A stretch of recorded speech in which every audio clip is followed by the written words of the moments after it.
I've been talking about higher and lower hope individuals. Would you like to take a few minutes and find out what your hope score is? There's an adult hope scale. Take a few minutes to answer the questions and then add up your hope scores. Hope scores are not ever labeled as good or bad. Remember our discussion about stress, adversity, and trauma? Those things present in your life affect your answers and ultimately your hope score. But any score is okay. That's the beauty of the hope framework. It meets you where you are in this moment. Let's take a look at some of the hope scores. On this slide, you will see a score of 8 through 16 that registers no or low hope. Slightly hope is a score of 17 through 39. Moderate hope is a score of 40 through 55. And finally, those who have a score 56 through 64 have very high hope. What is the opposite of hope? Despair is the most common answer we hear. However, the opposite of hope is apathy. Just like building hope is a process that is nurtured over time from pathway building, the loss of hope is a process that occurs from significant and often repeated attempts to move towards a goal with substantial pathways or willpower disruptions. When a person is experiencing apathy, they are thinking, no matter what I do, the outcome has been decided.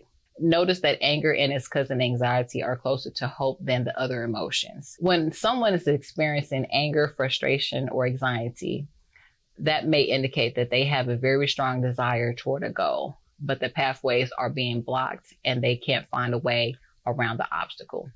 When we see anger and anxiety as a red flag to start looking for hope-centered solutions, begin to ask about goals, pathways, and willpower amid distress to see hope rise. Here's what we know so far. Hope can be taught.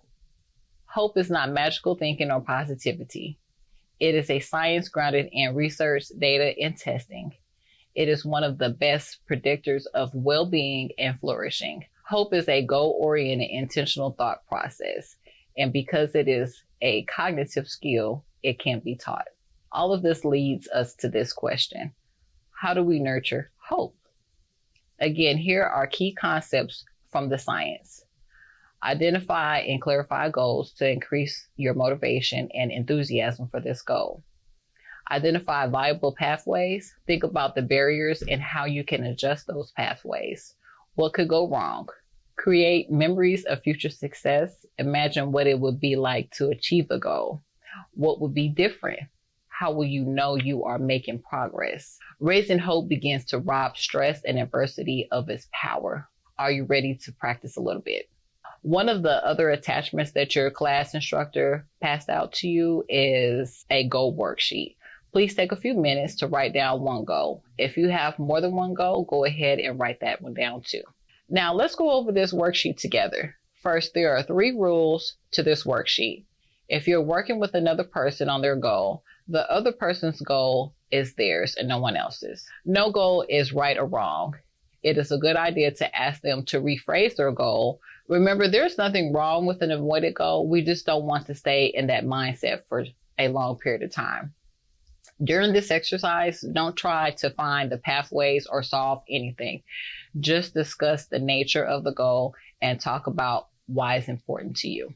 So you've got your goal written down. As I go through these details, go ahead and complete that first column on your goal worksheet.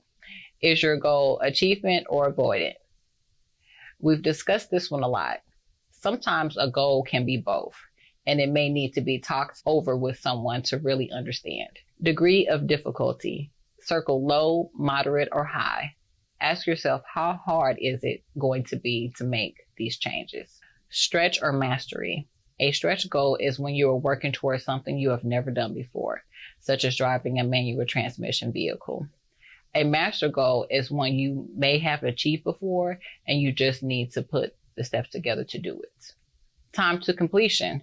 Try and put a time frame to your goal. If it's a really big goal with a lot of steps, there is nothing wrong with putting a long time frame to that goal. Degree of change involved. You can rate this one low, moderate, or high. A question to ask yourself, how much will I have to change to achieve this goal?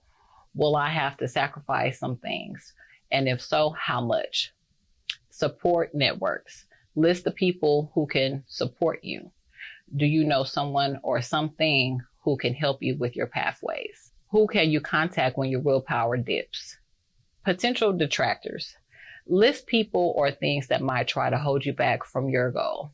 It could be a family member, a boss, a child, yourself, or even time can be a detractor. Beneficiaries. Imagine that you have achieved your goal. Who would benefit? It could be you, your family, your team. Anyone will benefit from you achieving your goal. Rate how successful you think you will be in achieving your goal. There is an associated worksheet that is also attached to this course. Its purpose is to guide you through the pathways towards your goal. After this class or in your spare time, we want you to take time to complete this worksheet. It is your first step to hope.